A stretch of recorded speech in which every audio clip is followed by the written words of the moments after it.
Poutine, lundi soir, de reconnaître l'indépendance des républiques séparatistes du Donbass et d'y envoyer des troupes pour, dit-il, y maintenir la paix, un pas de plus est franchi dans l'escalade des provocations pouvant conduire à l'extension du conflit en une guerre généralisée.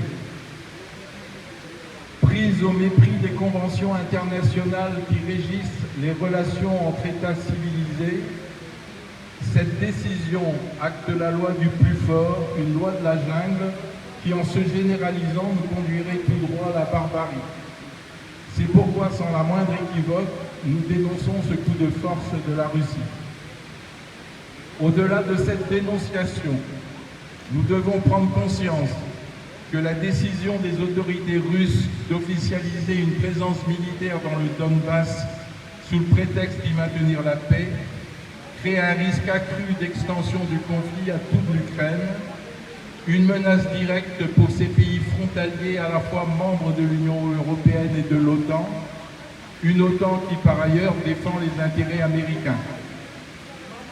Sans vouloir pousser au catastrophisme, il faut bien comprendre que le déroulé de ce scénario, si l'on y met un terme, peut conduire à une confrontation directe entre les deux principales puissances nucléaires, confrontation dont on ose imaginer les conséquences.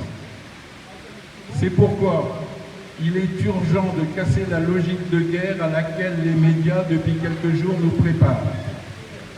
La guerre n'est jamais la solution. Oui à une solution politique négociée. Elle passe par le retour des protagonistes du conflit à la table de négociation et puisqu'ils semblent incapables de trouver une solution par eux-mêmes, que l'ONU en prenne l'initiative. Après tout, elle a été créée pour ça. Solidaire du peuple ukrainien, peuple victime des ambitions expansionnistes des puissances capitalistes russes et américaines, nous revendiquons un cessez-le-feu immédiat en Ukraine, l'arrêt des menaces, des concentrations de troupes de l'OTAN et de la Russie et des livraisons d'armes à toutes les parties. Et nous demandons la mise en place, à l'initiative du secrétaire général de l'ONU, d'une conférence internationale chargée d'apporter une solution pacifique au conflit qui se développe à l'est de l'Europe. Moins que jamais dans le cas ukrainien, la guerre est la solution. Seule une résolution diplomatique de la crise peut conduire à une paix juste et durable. Voilà, merci. Je vais passer la parole au mouvement de la paix.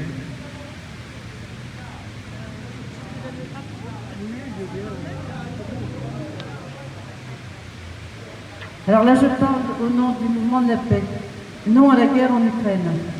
La montée des tensions à l'est de l'Europe nous font craindre le pire, c'est-à-dire un embrasement généralisé pouvant entraîner une troisième guerre mondiale. La rivalité entre la Russie et les États-Unis ne date pas d'hier et prend aujourd'hui une tournure très inquiétante. Alors que la puissante armée russe menace l'intégrité de l'Ukraine et sa population, la présence de nombreuses bases militaires américaines déployées sur le sol européen ne présage rien de bon. Les relations entre ces deux puissances nucléaires leur appartiennent bien évidemment, mais les pays européens peuvent et doivent créer les conditions pour apaiser les conflits sur leur sol sans qu'aucune puissance extérieure n'intervienne. Que toutes les forces militaires étrangères présentes en Europe regagnent sans délai leur pays d'origine. Les USA, membres dominants de l'OTAN, ne peuvent pas continuer à jouer le rôle de gendarmes du monde et imposer leurs choix en fonction de leurs intérêts propres, bien souvent purement économiques ou géostratégiques. N'oublions pas les désastres occasionnés par les guerres au Vietnam, en Irak, en Afghanistan et j'en passe. L'OTAN, créée après la Deuxième Guerre mondiale, n'a plus de raison d'être et ne peut qu'attiser les tensions. Pourtant, l'Union européenne s'aligne sur les positions des États-Unis. En effet, le traité de Lisbonne de l'Union européenne a confié à l'OTAN sa politique de défense. Nous demandons à la France d'en sortir. Il revient à l'ONU de négocier pour une véritable désescalade en Ukraine, dans le respect des traités internationaux de non-ingérence et du droit à l'autodétermination des peuples. La guerre n'est pas la solution au conflit. Les populations civiles réclament la paix dans cette région. C'est pourquoi nous demandons l'arrêt du transfert de troupes étrangères et de milices privées vers l'Ukraine et les pays limitrophes de l'ex-URSS, le retrait de toutes celles déjà sur place et la cessation immédiate de toute présence de l'OTAN dans ces pays. Nous demandons également l'interdiction du commerce des armes et le retrait de toutes les armes nucléaires de l'Europe et de la Russie. Nous demandons aussi la maîtrise d'œuvre des Nations Unies pour superviser ces retraits et organiser des discussions entre toutes les parties pour une coexistence pacifique. Cela exclut évidemment l'OTAN, dont le seul avenir que nous lui voyons est sa dissolution. La mise en place de discussions impliquant des ONG, telles que l'ONG qui s'est chargée du traité d'interdiction des armes nucléaires, qui d'ailleurs est entré en vigueur le 22 janvier 2021, ainsi que tous les pays européens pour élaborer un document dans le même esprit que l'acte final d'Helsinki de 1975 pour la sécurité et la coopération en Europe, incluant évidemment la Russie et l'Ukraine. Nous, citoyens du monde, nous nous dressons contre toute velléité de guerre.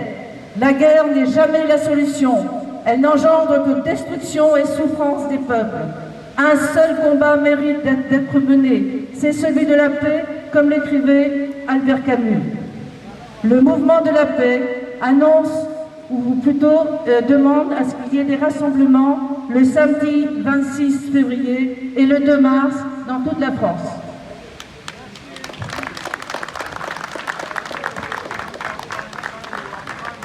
Passer la parole à la représentante de la FPS.